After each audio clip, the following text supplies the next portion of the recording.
Nocturnal Animals paints a story of choices and heartbreak on a canvas of metaphors. Hi, and welcome to Chroma Film TV. In this video, I'll be covering the 2016 film Nocturnal Animals. And without further ado, let's get into it.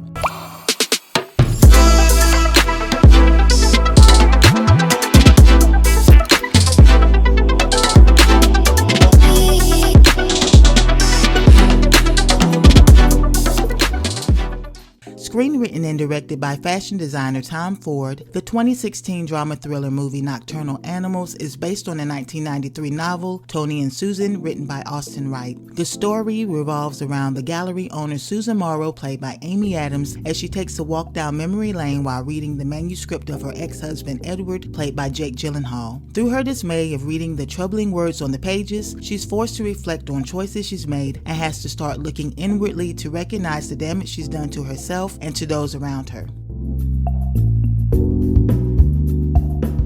The movie starts with ladies of a larger persuasion dancing on small white stages, dressed in small increments of red and white. The viewers, including the gallery owner, are wearing all black. After we leave the gallery, we're in Susan's home of clean lines and modern accents. Between the size of the home, the architecture, and the furnishings, it's clear that Susan is wealthy. This is confirmed during her interaction with one of the staff members. During this interaction, Susan receives a package from her ex-husband containing his latest manuscript. Susan tells her current husband Hutton Morrow, played by Armie Hammer, about the package, and they have a short conversation about Edward, his writing, and the fact that she hasn't spoken to him in almost 20 years. Susan starts to read Edward's manuscript and reads a representation of Edward's perspective. The story starts with the family, Tony, Laura, and their daughter India, going on a family trip. During their travels, they have a run-in with locals who subsequently cause the demise of Laura and India. After seeing what happens to his family, Tony goes on an active hunt to find the criminals with the help of Detective Andes, played by Michael Shannon. During these scenes, we can see the gut-wrenching hurt and pain that this has inflicted on his life, before we're reminded that this story is part of a manuscript. Susan is taken into the depths of Edward's mind as she reads a story that describes a great deal of harm done to the woman that she sees as herself and to the daughter they never had at the hands of men that ran them off the road as a result of road rage. As Susan continues to read, she replays the course of her relationship with Edward. She goes back in time and recalls a conversation with her mother, arguments between her and Edward, and the moment she knew she broke Edward's heart. Between scenes of her waking life, her memory, and reenactments of tales in the book, Susan starts to realize how her choices meant the difference between the happiness she's searching for and the emptiness she currently feels.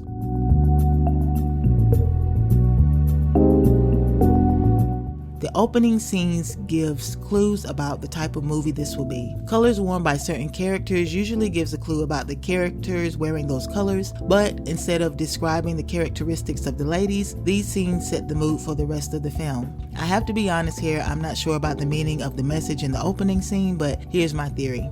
The women might represent the upper class or maybe even the top 1%. The highway could represent society at large. As a society, we have a tendency to put those in the upper echelon on pedestals for various reasons. With that pedestal, they're able to eat and get full of the riches of those that support them while neglecting the part of themselves that truly makes them happy. Ironically, it can be those same riches and fame that will destroy some. The life of a person may seem plentiful from the outside looking in, but on the inside, there's an internal struggle that can't be resolved, regardless of how much wealth or fortune the person has obtained, which mirrors the whole concept of the film. As for the viewers of the show in all black, they tend to fade into the background like regular people. It's common nature for a person of success to be held up higher in society than someone that is seen as a regular person.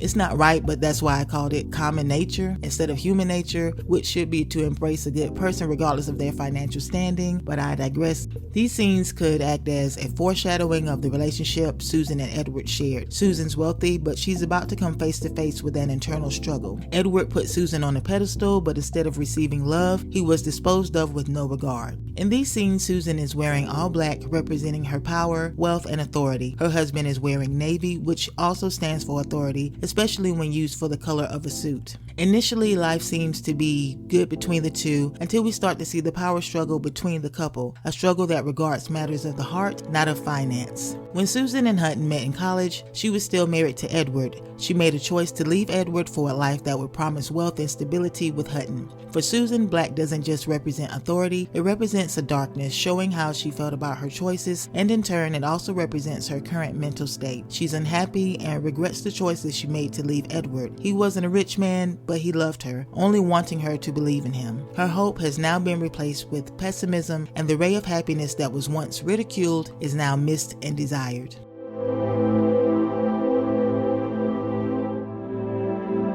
While reading the manuscript, Susan recalls conversations between her and Edward, and she remembers times that it was alluded that he was weak. She didn't express this in dialogue between the two, but it was implied that this was an ongoing conversation as Edward spoke his mind during arguments about her lack of support. When we meet Tony, he's wearing a black and red large printed flannel patterned shirt and brown pants. Red and black used together usually represents a mix of power and sacrifice, but I think red and black may stand more for love, passion, and sacrifice. His brown pants represent that he is the protector of the family, providing safety and reliability. Edward expressed his feelings of inadequacy through the Tony character, from the struggle with the goons and the eventual loss of his family to finding a way to piece his life back together. He was powerless to what happened and more than likely felt guilt for not being able to do more. The colors red and black also foreshadowed what would happen to Laura and India in the story. Since the men worked together, I won't be going over their individual outfits, but I'll talk about what they may have represented as a whole. There's a ringleader and two followers. The leader, Ray Marcus, played by Aaron Taylor Johnson, taunts and agitates Tony, while his flunkies, Lou and Carl Glusman and Turk, played by Robert Aramayo, go along with him, just doing what he says, which gave me the impression that these guys represent Hutton as a whole, including details about him that add salt to Edward's wounds. As a whole, they are arrogant, immature, and they run their small town with fear, mirroring Hutton as he is arrogant as well. Other things about him like his height, his good looks, his wealth, and his education just aggravates the feeling of rejection for Edward, representing the idea that Edward sees Hutton as everything that he isn't. If this is the interpretation, it would show that Edward felt powerless and inadequate in comparison to Hutton. He felt that his family was violated and he was powerless to fight back.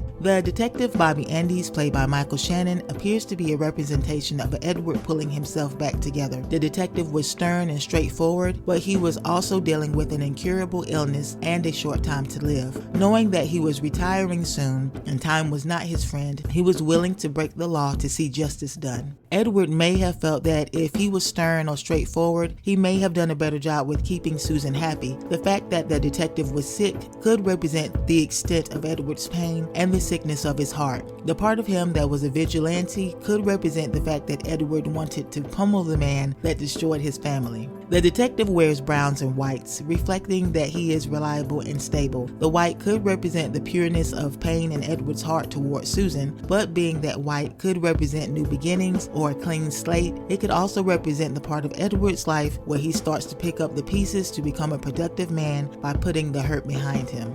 Tony is later shown in brown and white, representing that he was reborn in a sense, a new person able to take control of his circumstances and the situation, not allowing anyone to cross the line of disrespect. At the end, Edward accidentally puts himself out of his misery, metaphorically leaving his old life and learning how to start anew. His struggle also seems to run in tandem with the 5 stages of grief, with acceptance coming after depression, meaning that he was no longer fighting his inner turmoil and made a decision to start a new life as a new man.